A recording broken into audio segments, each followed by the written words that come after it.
아내는 예전부터 SNS를 꾸준히 했어요. 일기처럼 글을 쓰고 사진을 올리며 소소한 일상을 공유하는 걸 좋아했죠. 처음에는 그런 아내의 모습이 귀엽게 느껴졌어요. 하루하루를 기록하는 사람 같다고 해야 할까요? 그리고 그 모든 게시물엔 집안에서 찍힌 사진이 많았는데 주로 침실 거울 앞이나 욕실 세면대 앞에서 찍은 셀카들이었어요. 저는 딱히 신경 쓰지 않았습니다. 다정한 표정으로 찍은 아내의 얼굴은 늘 비슷했고 옷차림도 깔끔했고 배경은 익숙한 집안 풍경이라 전혀 이상할 게 없었어요. 그런데 문제는 그날이었어요. 정확히는 아내가 올린 한 장의 사진이었어요. 출장을 다녀온 뒤 아내와 인사를 나누고 소파에 앉아 휴식을 취하고 있었는데 문득 그녀의 SNS가 떠올라 한동안 못 본 게시물을 뒤적이게 되었죠. 그렇게 스크롤을 내리다 보니 딱 봐도 최근에 올라온 화장실 셀카 한 장이 눈에 들어왔어요. 처음엔 몰랐어요. 아무렇지도 않게 넘길 뻔했죠. 그런데 사진을 확대해 보다가 뭔가 이상하다는 생각이 머리를 스쳤어요. 셀카라 아내는 정면을 바라보고 있었는데 거울에 반사된 뒤편의 욕실 안쪽에 흐릿하게 무언가 보였어요. 정확히 말하자면 사람의 어깨쯤 되는 실루엣이었어요. 저는 순간 그게 제 모습일 수도 있다고 생각했죠. 하지만 이상했어요. 사진이 찍힌 날짜는 제 출장 둘째 날로 되어 있었거든요. 제가 그 집에 있을 수가 없었어요. 아무리 봐도 그건 제가 아니었어요. 어깨가 훨씬 넓었고 머리 스타일도 달랐고 무엇보다 그 시간에 저는 지방 호텔에 있었다는 게 확실했거든요.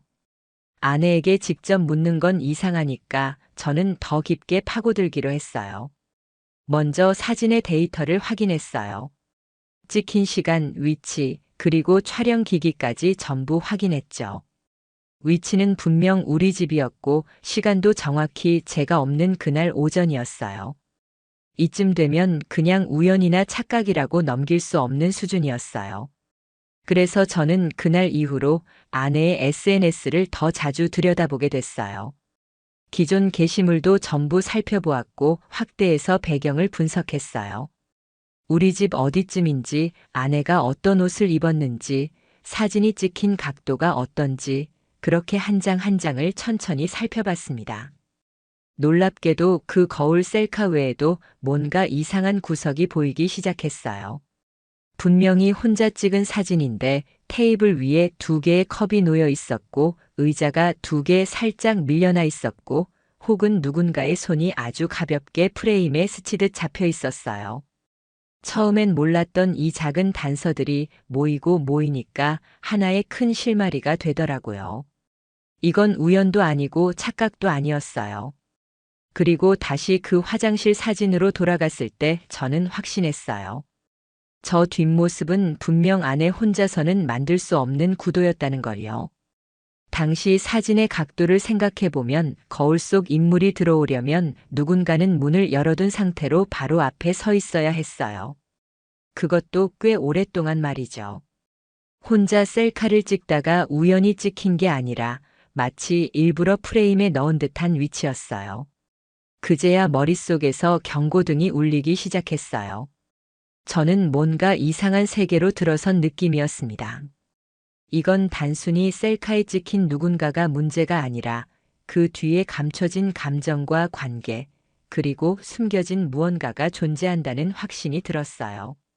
그 후로 저는 집에 있는 시간에도 조용히 관찰하기 시작했어요.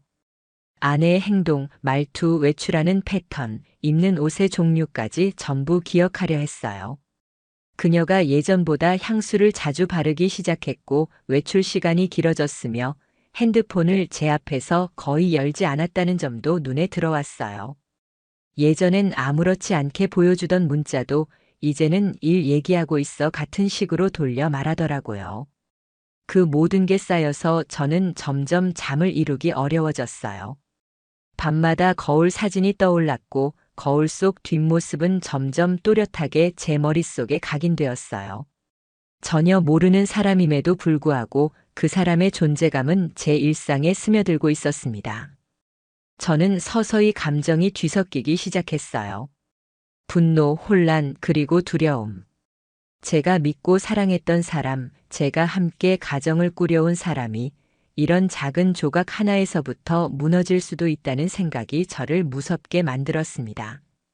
이건 단순한 오해가 아닐지도 모른다는 생각에 저는 어느 날부터 기록을 시작했어요.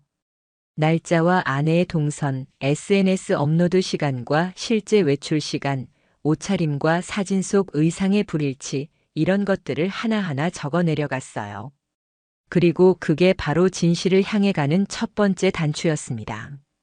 그날 이후로 제 눈은 달라졌어요. 같은 공간, 같은 시간인데 저는 예전처럼 무심히 지나치지 못했어요. 아내가 주방에서 컵을 꺼내는 모습, 현관에서 신발을 신는 뒷모습, 그런 아주 사소한 장면들조차 이제는 의심의 눈길로 바라보게 되었어요. 그렇게 제 일상은 점점 뒤틀려 가고 있었습니다. 주말이었어요. 평소처럼 아내는 친구 만나고 올게라는 말만 남기고 외출을 했습니다. 메이크업은 이전보다 훨씬 신경 쓴 티가 났고 머리도 새로 말아 올렸더라고요. 옷차림은 깔끔했지만 묘하게 평소보다 더 단정했어요. 그리고 특히 신발이 말이죠. 평소에는 편한 운동화만 신던 사람이 이날은 굽이 있는 구두를 신더라고요. 그것도 아주 예쁜 디자인의 낯선 구두였어요. 제가 한 번도 본 적 없던 겁니다. 불쑥 제 안에서 뭔가가 끌어올랐습니다. 마치 제 등을 누르고 있던 무언가가 다시 날카롭게 찌르는 느낌이었어요. 저는 얼른 옷을 챙겨 입고 몰래 아내를 따라 나섰습니다. 택시는 부르지 않았고 아내가 걸어가는 방향을 일정 거리 두고 따라갔어요.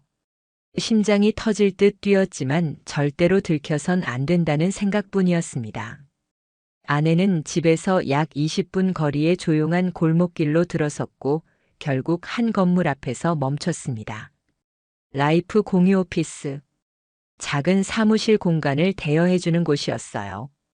아내가 이런 곳에 들어가는 건 생전 처음 보는 광경이었습니다.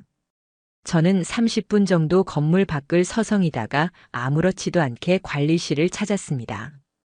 여기 잠깐 볼 일이 있어서요라는 말로 얼버무리며 사무실 목록을 확인했죠.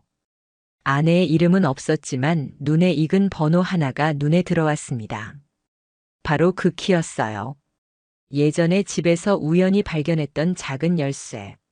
어디에도 맞지 않았던 그 키의 번호가 이 건물 사무실 번호와 정확히 일치했어요. 머릿속이 멍해졌어요. 퍼즐 조각이 맞춰지는 그 순간 저는 그 자리에 얼어붙은 사람처럼 서 있었습니다. 아내는 이 오피스에서 뭔가를 숨기고 있었어요. 저는 그때부터 매주 토요일 아내의 외출을 따라다녔습니다. 그리고 놀랍게도 매주 같은 시간 같은 장소, 아내는 늘 그 공유 오피스에 들어갔어요. 누군가와 통화라도 하는 듯이 핸드폰으로 웃으면서 이야기한 뒤에요. 그날 밤 저는 아내가 잠든 틈을 타 다시 열쇠를 꺼냈습니다. 그녀의 가방 안쪽 주머니 깊숙이 있던 그 키는 아주 익숙한 감촉이었고 손에 쥐는 순간부터 손바닥이 떨리더라고요. 저는 마음을 단단히 먹고 다음 날 아침 공유 오피스로 향했습니다. 휴일이라 조용한 건물, 경비도 없었고 엘리베이터도 멈춰 있었어요. 저는 계단으로 3층까지 올라가 열쇠를 꽂았고 문이 열리는 그 순간 숨이 멎는 줄 알았어요. 방 안에는 조명이 켜져 있었고 깔끔하게 정리된 인테리어 속에 낯선 향기가 풍겼습니다. 뭔가 익숙한 듯 낯선 냄새, 아내가 쓰던 향수였어요. 그런데 그 향이 너무 강해서 어지러울 정도였어요. 테이블 위엔 와인잔 2개, 둘이 함께 마신 흔적, 컵받침은 각각 다른 색깔이었고 의자도 마주보고 놓여 있었습니다. 작은 소파엔 얇은 담요가 정돈돼 있었고 옆에는 커피잔 하나가 엎어져 있었어요. 저는 천천히 공간을 둘러봤어요.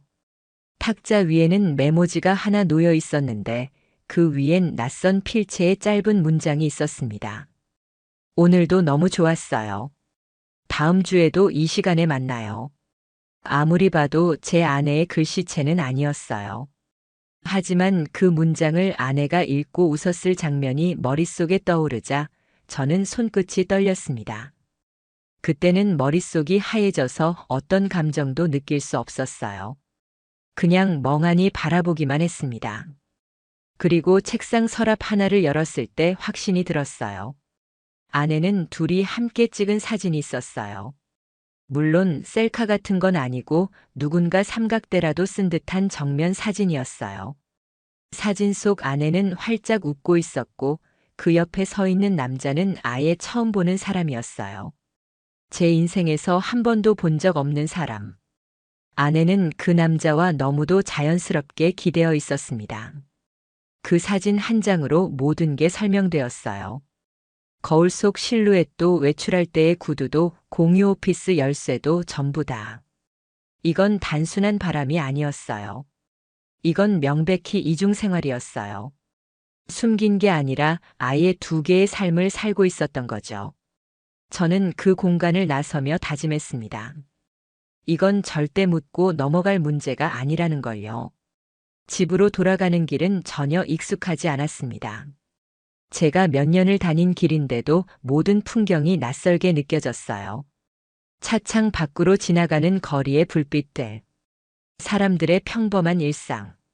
다들 저마다의 삶을 사는 것처럼 보였는데 저는 그날부터 삶의 뿌리가 흔들리기 시작했어요. 집에 도착하자마자 아내는 씻고 있었어요. 욕실에서 물이 흐르는 소리와 함께 아내의 콧노래가 들렸습니다.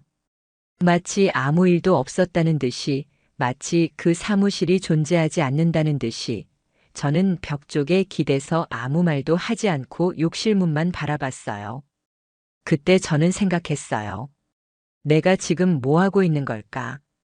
왜 아무 말도 못하고 이러고 있는 걸까? 왜 내가 죄 지은 사람처럼 구석에 숨어 있어야 하지? 속에서 끓어오르던 분노가 그제서야 얼굴까지 차올랐습니다. 하지만 저는 아무 말도 하지 않았어요. 아내가 욕실에서 나와 피곤하니까 먼저 잘게라고 말하며 방으로 들어가던 그 순간에도 저는 응, 푹 자라고 대답했어요. 제 목소리는 너무도 차분했지만 그 뒤에 숨겨진 감정은 너무나 복잡하고 지독했어요. 며칠이 지났습니다. 저는 아내의 휴대폰을 몰래 확인하기 시작했어요. 이전에는 단 한 번도 그런 적이 없었는데 말이죠. 메신저 어플엔 별다른 흔적이 없었고 통화 기록도 평범했어요. 그런데 사진첩을 보다가 어떤 폴더가 눈에 띄었어요. 작업용이라는 이름이었죠. 열어보니 대부분 공유 오피스 내부 사진이었어요. 평소에 저한테는 회사에서 회의 자료 준비한다 디자인 의뢰 들어와서 거기서 정리하고 있다고 했던 그 말이 떠올랐습니다. 사진에는 의외로 인물 사진이 별로 없었고 다 인테리어와 노트북 화면 같은 업무용이었어요. 딱 하나 뒷모습만 찍힌 사진이 있었는데 그 옆에 손이 하나 걸쳐 있었어요. 정확히 보이지 않았지만 제 손은 아니었어요. 저는 손톱을 짧게 깎는 편인데 그 사진 속 손은 손톱이 길고 마디가 굵었어요. 아주 미세한 차이지만 저는 바로 알아챘습니다. 결국 저는 주변 지인들에게 공유 오피스 근처 CCTV 있는 장소들을 수소문했고 건물 주변 카페 한 곳에서 협조를 받아 며칠치 영상을 볼 수 있었습니다. 영상 속에는 아내가 한 남성과 함께 걸어가는 장면이 포착됐습니다. 서로의 어깨가 닿을 듯 말 듯 걷는 속도까지 완벽하게 맞춘 채 웃고 있었어요. 눈빛은 너무 편안했고 한두 번이 아닌 익숙한 걸음이었어요. 이 정도면 의심이 아니라 확신이었습니다. 더 이상 제 마음속에서 그 남자는 실루엣이 아니었어요. 형체가 있었고 웃음이 있었고 제가 모르는 삶의 한 조각이 그 사람과 함께 흘러가고 있었던 겁니다. 며칠 뒤 저는 결정했어요. 더는 혼자 견디지 않기로. 저는 그 공유 오피스를 다시 찾았고 이번엔 낮 시간에 직접 관리 사무소에 문의를 했습니다. 아내가 여기서 무언가 일하고 있는 것 같은데 혹시 동반자 등록된 분 있나요? 라는 말로 조심스럽게 운을 띄웠죠. 관리자는 한참을 망설이다가 조용히 입을 열었습니다. 두 분이 공동 신청하신 걸로 돼 있어요. 등록명은 각자 본명은 아니고 약칭으로 되어 있는데요. 부부라는 말은 없었고요. 그냥 비즈니스 파트너라고 하셔서 저는 더는 말을 잇지 못하고 자리를 나왔습니다. 돌아오는 길 내내 머릿속에 떠오르던 생각은 하나였어요. 비즈니스 파트너. 누가 봐도 거짓말이었어요. 누구 하나의 입에서조차 진심을 느낄 수 없다는 게 저를 미치게 만들었어요. 밤이 되자 저는 혼자 주방 식탁에 앉아 술잔을 들었어요. 평소에는 잘 마시지도 않던 술이었지만 그날따라 목이 너무 타서 견딜 수가 없었어요. 제 옆에는 아내가 놔두고 간 노트북이 있었고 저는 무심코 화면을 켰어요. 잠금 설정은 돼 있지 않았습니다. 메일함을 열었을 때 저는 또 한 번 무너졌어요. 메일 제목엔 이렇게 쓰여 있었어요. 어제도 즐거웠어요. 당신이 있어서 다행이에요. 내용은 짧았지만 감정이 고스란히 담겨 있었어요. 당신이 있어서 내가 숨 쉴 수 있어요. 이 관계가 들킬까봐 두려워요. 하지만 당신이 없으면 더는 못 살 것 같아요. 제 이름이 아닌 다른 사람을 향한 이 감정이 제 아내의 것이란 걸 부정할 수 없었습니다. 그날 밤 저는 혼자 방 안에서 이불을 껴안고 웅크리고 있었습니다. 웃기죠. 피해자는 접니다. 그런데 왜 죄책감은 제 몫이어야 하는 걸까요? 내가 뭘 잘못했길래? 내가 왜 이런 걸 뒤에서 몰래 뒤져야만 했을까요? 분노와 슬픔이 한꺼번에 밀려와서 그날 밤 한숨도 자지 못했습니다. 아침이 밝았고 아내는 언제나처럼 평온한 얼굴로 식사를 준비하고 있었습니다. 주방에서 들려오는 칼질 소리, 기름이 살짝 튀는 소리, 모든 게 평소와 똑같았어요. 그런데 저는 이제 그 일상이 무서웠습니다. 그 뒤에 감춰진 진실을 알고 나니 아내의 모든 행동 하나하나가 의심으로 보였습니다. 아내는 제게 아침밥을 내밀며 말했어요. 어제 늦게까지 일했지? 저는 겨우 입꼬리를 올리며 대답했습니다. 응, 뭐 그냥 이것저것 생각 좀 하느라. 아내는 아무렇지 않게 고개를 끄덕이고 다른 얘기를 꺼냈습니다. 이번 주말에 엄마 댁 들를까 하는데 괜찮지? 그 말에 저는 순간적으로 분노가 치밀어 올랐어요. 제 입 밖으로 나온 말은 그 반대였습니다. 그래, 다녀와. 저는 이제 이 사람이 어떤 사람인지 완전히 알게 된 기분이었습니다. 그런데도 아직까지 제가 아무 행동도 하지 않고 있는 게 너무나도 한심하게 느껴졌어요. 며칠이 지나고 저는 변호사를 찾아갔습니다. 증거를 보여주자 변호사는 굳은 표정으로 말했어요. 이 정도면 민사소송으로도 충분히 유리합니다. 상대방 신원만 확보되면 위자료 청구도 가능해요. 저는 그 말을 들으며 묘하게 안심이 되었습니다. 드디어 제가 무언가를 할 수 있는 상황이라는 것. 제 감정을 법적으로라도 정리할 수 있다는 사실만으로도 위안이 됐어요. 그날 저녁 저는 또 아내의 노트북을 열어봤습니다. 메일함에는 새로운 메일이 도착해 있었습니다. 다음 주에는 우리 둘만의 여행 어때요? 라는 문장이 제목에 있었어요. 그리고 첨부 파일은 두 사람이 함께 찍은 사진이었습니다. 낯선 해변, 낯선 분위기, 그리고 아내가 저와 있을 때는 절대 짓지 않던 표정. 그 사진을 본 순간 가슴이 쿵 내려앉는 기분이었습니다. 사랑을 주고 신뢰를 주고 함께한 시간을 믿었던 제가 얼마나 어리석었는지 뒤늦게 실감이 났습니다. 그날 밤 저는 아내에게 말없이 노트북을 내밀었습니다.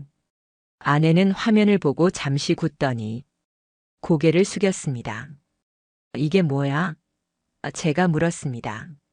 목소리는 떨렸지만 눈빛은 분명했습니다. 아내는 대답하지 않았습니다.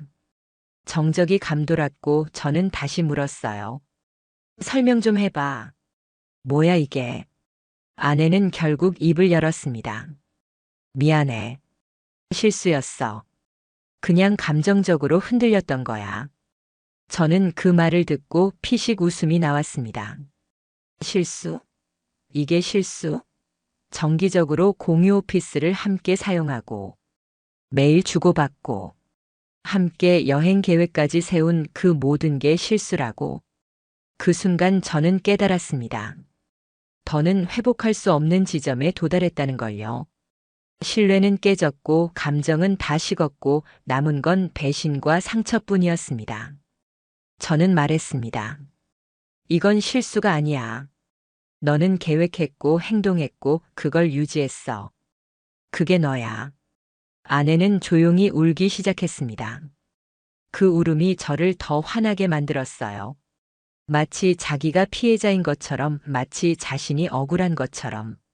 저는 그날 밤 가방을 챙겨 집을 나왔습니다. 차 안에서 멍하니 시간을 보내다가 결국 모텔에 들어가 하룻밤을 묵었어요. 너무나 피곤했는데도 잠은 오지 않았습니다. 눈을 감으면 아내의 웃는 얼굴, 메일 속 문장들, 사진 속 두 사람의 다정한 모습이 머릿속에서 떠나질 않았어요. 다음 날 저는 변호사에게 연락해서 소송 진행을 본격적으로 시작하자고 했습니다. 더 이상 시간을 끌 이유가 없었어요. 저는 아내의 핸드폰 문자, 이메일, 공유 오피스 신청 기록 등을 정리해서 모두 전달했고 변호사는 절차대로 잘 진행하면 충분히 이길 수 있습니다라고 말했습니다. 하지만 저는 이기고 지고의 문제가 아니었습니다. 이 결혼 생활은 이미 무너졌고 저는 그 폐허 속에서 살아남으려고 몸부림치고 있었어요. 이혼 소송이 진행되면서 저는 이전보다 더 바빠졌습니다. 변호사와 연락하며 증거를 정리하고 절차에 필요한 서류를 하나하나 준비했어요. 그런데 이상하게 마음이 더 공허해졌습니다. 누군가의 잘못을 밝혀내고 내가 옳았다는 걸 입증하면 마음이 편해질 줄 알았는데 전혀 그렇지 않았어요. 그날 이후로 저는 집에 들어가지 않았습니다. 그 집은 이제 더 이상 제 공간이 아니었거든요. 매 순간 거기서 무슨 일이 있었는지 떠오르니까요. 거실의 소파, 주방 식탁, 심지어 우리 침대, 그 위에서 어떤 말이 오갔을지, 어떤 표정을 지었을지.